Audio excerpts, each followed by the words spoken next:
Hey guys, welcome back to the vlog. I feel like it's been a little while since we've had a chat, so apologies for my little hiatus. I went to China for the Christmas break, as you can probably see from the prior vlogs, and when I got back, work was really busy, and then my mom came and stayed with me for a month, so I spent some time showing her around Vegas and didn't vlog as much because it's hard to vlog when someone's like in your space and you're just like talking to a camera. It's super awkward. But yeah, I wanted to cover in this vlog a couple of tournaments I played at the end of last year during the WPT. I didn't vlog much because I'm not a tournament player. I suck at tournaments. I have no idea what I'm doing in tournaments. No idea what I'm doing in cash half the time either, but especially tournaments. And I just didn't want to add another variable to the mix, so I kind of just like posted snaps on Instagram to keep people updated on my progress as I went along. So this vlog is kind of like a hodgepodge of all those snaps and some snippets of videos. All that is to say that this is not the best tournament vlog you're ever going to see. I'm just like setting expectations. So before we get into that, Club WPT Cold has officially launched their platform. You can still use the code Jenny if you want to sign up, and maybe we will battle it out very soon. And apart from that, I haven't played as much live recently. I've started doing some coaching and doing a lot of study on my own as well, doing a ton of drills on GTO Wizard. And yeah, I've been finding that it really does improve my game a lot. I feel like the couple of sessions that I have played live, I know what I'm doing on the flop and I think more clearly. I've only done a couple of positions, but it definitely helps me think, and the coaching has been helpful too. So, you know, if you want to study, there is no better study tool than GTO Wizard. Also a link in my description if you want to use that for 10% off your first purchase. But other than that, let me take you back to the middle of December 2024. Let's get into it.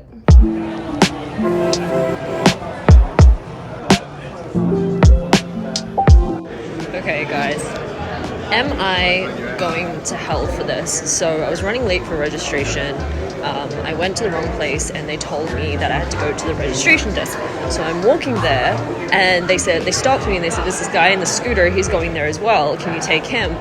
And so I wait for him, but he's like getting his phone out, he's taking his sweet ass time, and I'm like in a hurry, but he's unaware. Anyway, he eventually follows me and I'm like going, but then he charges past me. Like, I waited for this man and now he has charged past me to get to the registration desk, except he went the wrong direction. And I was like, hey, I tried to get his attention because like the registration booth's right here, but he couldn't hear me. So I just let him speed off.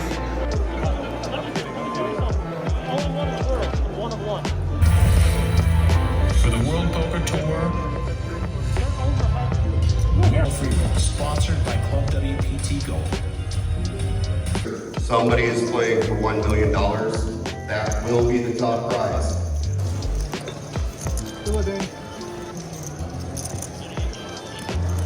So we're at 200, 300, 300 blinds. The hijack opens to 800. We look down at ace-5 of hearts in the cutoff, and we make it 2,500 with about 15k behind. The lady in the hijack calls, and the flop is queen 10-6 with 2 hearts.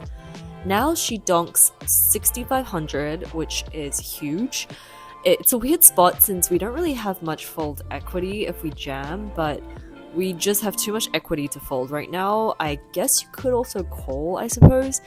I went with a jam, so she calls like we would expect her to do most of the time, and oh boy, unlike cash, we don't have to wait until the river to see a showdown.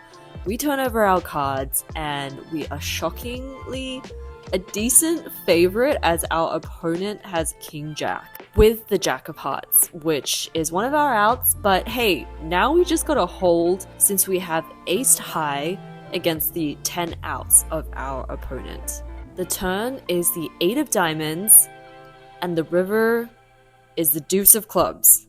So we hold. I mean, since I'm making a vlog, it's pretty safe to assume that we're gonna have more than one hand to talk about, but I still gave you a sweat. In the next interesting / weird hand, we are at 300, 600, 600. We have King 3 of Diamonds in the hijack with just 37k, which is around 60 big blinds. We open to 1.4k and the button calls, and so does the big blind. The flop is a rubbish flop for our hand and for our range. It's 998 rainbow with 1 diamond. It checks around, and the turn is the offsuit 3. And this is where the big blind now bets 1200, which is a really small bet. So we decide to continue and button calls behind as well, which isn't great, but since the bet is so small, everyone's ranges are still pretty wide. And a pair of 3s might be good. The river is an offsuit 5. Big blind now checks. And now I decide to go for a bigger bet of 7k, trying to fold out some hands that beat us, like 5-6, 5-7, maybe an 8 would fold, probably not. Anyway, button calls, and the big blind folds. I figure I'm dead, but when I turn over my hand, he goes, "You're good. I called you with Ace High." Ace High! With someone behind. Jesus Christ, what is even going on here? Of course, it's not long before things start not going our way, as you can see here, just getting riveted for our opponent to double up through us. Next up, we have a hand at 400, 800, 800. We have around 32k or 40 big blinds. So we are in the cutoff with King Queen off. Hijack has been active and opens to 1800. I call and the big blind calls. The flop is 10-9 deuce, 2 diamonds. It checks around, and the turn is the King of Spades, now bringing in a spade draw as well. The big blind checks. Hijack bets 3600. I now raise to 8k, trying to get called by a worse king. Big blind folds and the hijack calls. The river is an offsuit 5, and now she bets 3000, and honestly, I don't even know what the right play is here, but we got 22k behind, and I just felt like a little bitch calling off the 3k. I figured I'm not really beat by much or anything at all when she donks 3k. So it's very likely that I have the best hand, so I jammed, which isn't the best rationale. But anyway, she's in the tank, and I guess you can be confident in your reads and still feel relief that you didn't get snap called. And that's how I felt. So she tanked for a long time. And I will say, I did see her call a 3-bet earlier in the day with King 5 off, so that may have influenced my decision a little bit. But anyway, she folds and later told me that she had King Jack, which, you know, maybe means that the jam isn't really good here, since King Jack is probably one of the better hands to call with since it blocks it straight as well. So if she's folding even her best calls, then maybe that means she's only calling with hands that beat me. But that's also unlikely as well, so I don't know. Next up, at 600, 1200, 1200, we are up against King Jack again, and thankfully managed to hold. And that brings us to the direct bubble, which is probably one of the most unique bubbles in live poker history, because no one bought into this tournament, and a lot of people who aren't playing 2Ks regularly, myself included, or even live tournaments, it's quite a lot of money, so I'd expect higher anxiety than usual here. It's a 3 of clubs. So the aces hold up. We are down to 503. You're in the money. after the bubble burst, you can tell just how many people were holding on with fumes by the very long payout line shortly after the bubble burst. Later on in the day, we get moved around. We're now on an unfamiliar table where we get into this peculiar spot. The blinds are 3K, 6K, 6K. There is a limp from low jack. I raise it up to 18K in the hijack. It folds around to him and he jams for 29K, which is around 5 big blinds. So I call and I turn over my hand. He's not sure what he's doing at this point. Do you want me to flip it? I'm all in. Yeah. Flip cards. You call. So what? Flip your cards, yeah. When he finally turns over his hand, we see that he has 4-5 off. And what do you know? Turns out the old I just want to leave worked out for him quite well. Now we are at 4K, 8K, 8K. The guy next to me, his name's Victor. He's got his wife's gimbal out and has a YouTube channel as well. His name is Victor Lee Poker. So there's a raise from low jack to 21K, button calls, and we look down at pocket tens, which is just itching for a flip. So we jam, and now Victor is in the tank and even asks for a count. So he's got us covered, and low jack and button does as well. So he ends up jamming, which puts low jack into the tank. He eventually folds, and then our friend who had the 4-5 off previously suddenly doesn't want to go home anymore. In fact, this would have been a much better exit strategy. Anyways, we end up heads up with Victor in this flip. And that, my friends, gives us the biggest boost we've had all day, scoring more than a double. We get lucky a couple of more times.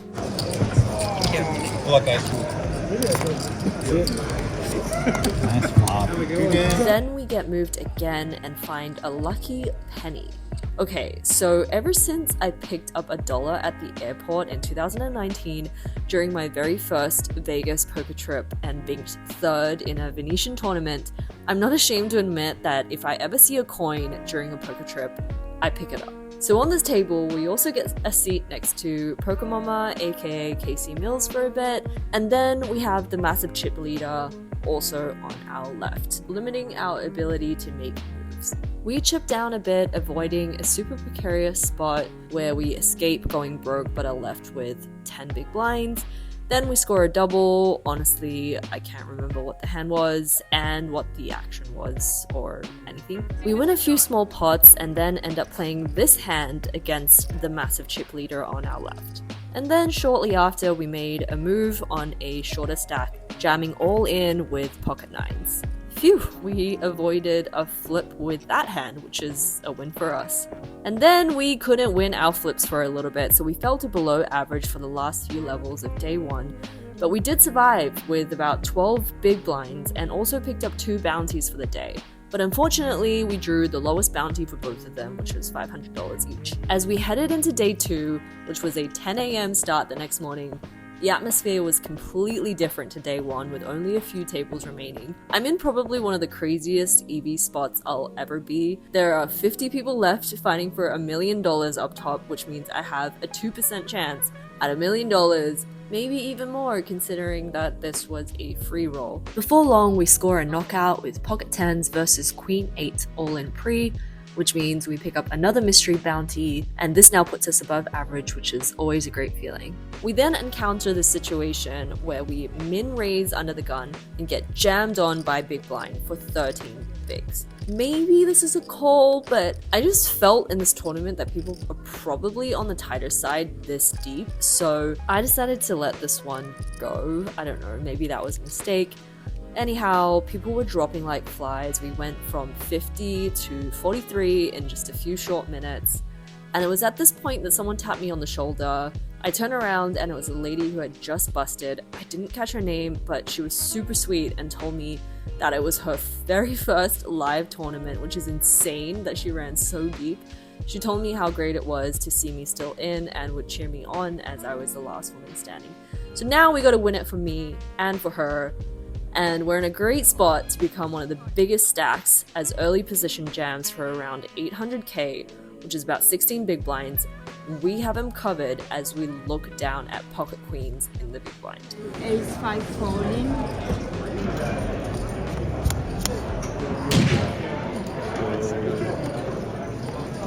Let's go. So the video cuts off before he yells, "Did I make the vlog?" Well, considering this is one of the most important pots of my life, EB-wise, yes sir, it's safe to say that you did indeed make the vlog. We are shattered. I tried to shake it off, just thinking, we are still in this. The very next hand, we pick up King 8 suited in the small blind.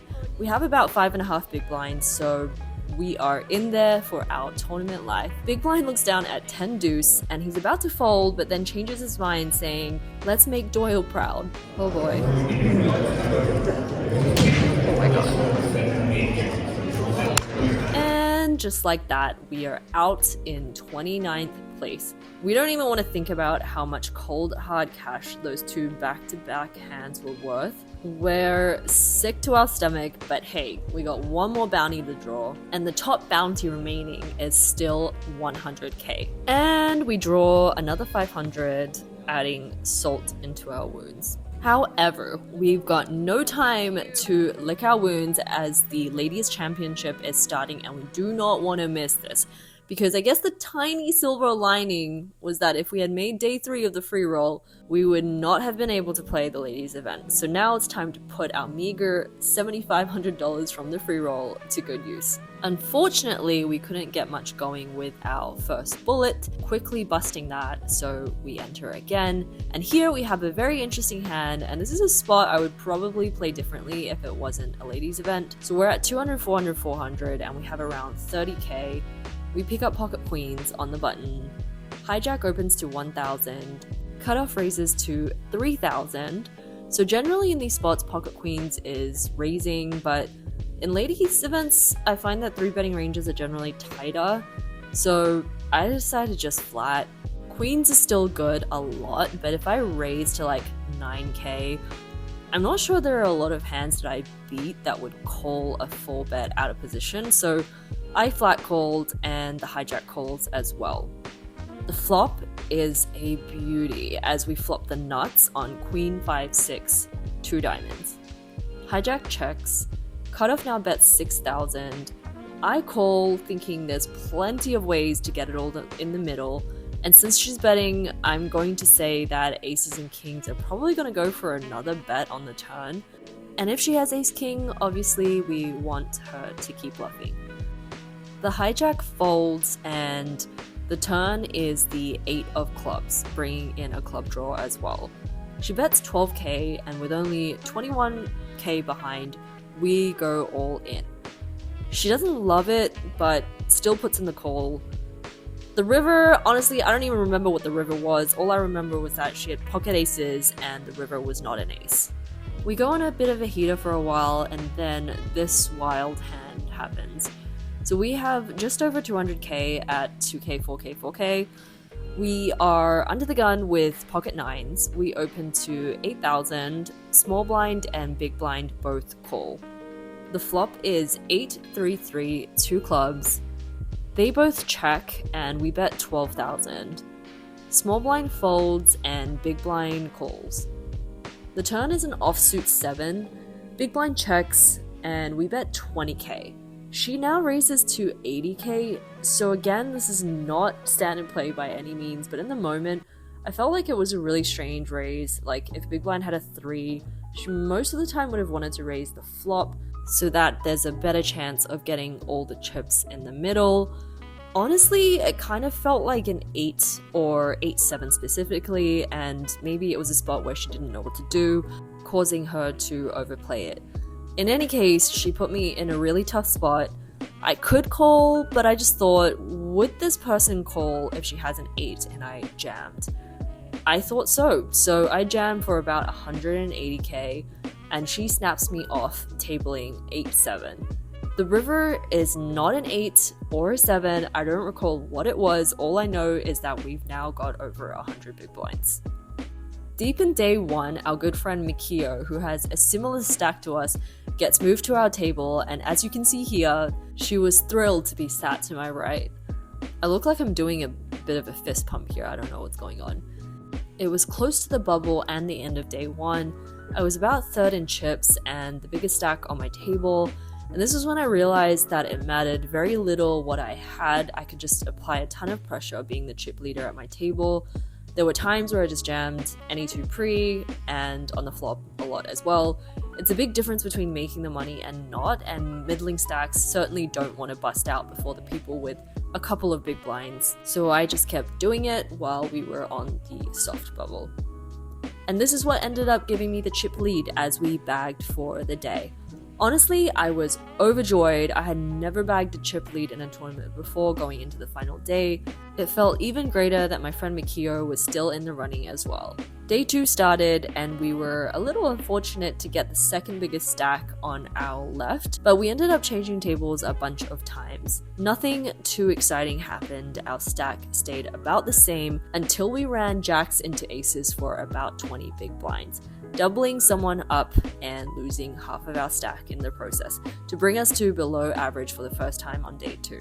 There was also a massive cooler on our table when May, who is an absolute crusher, 5-bet shoved over an accidental 4-bet with King Queen of Hearts, top pair with a flush draw versus her opponent's straight flush draw.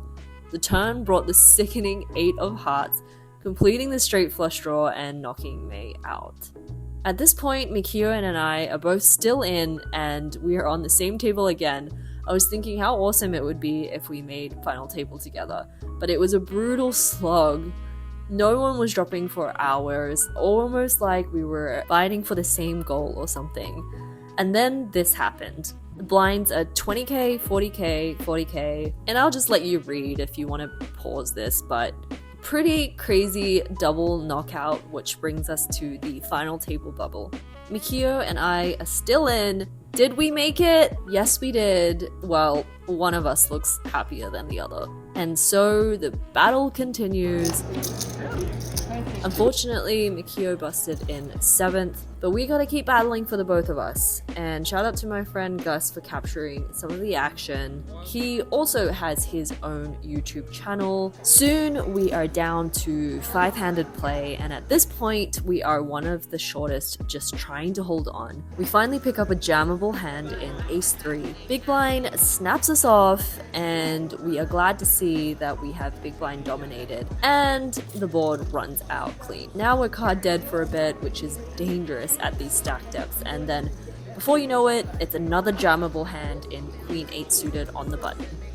Small blind calls with King Jack, and now we are holding our breath as the board runs out.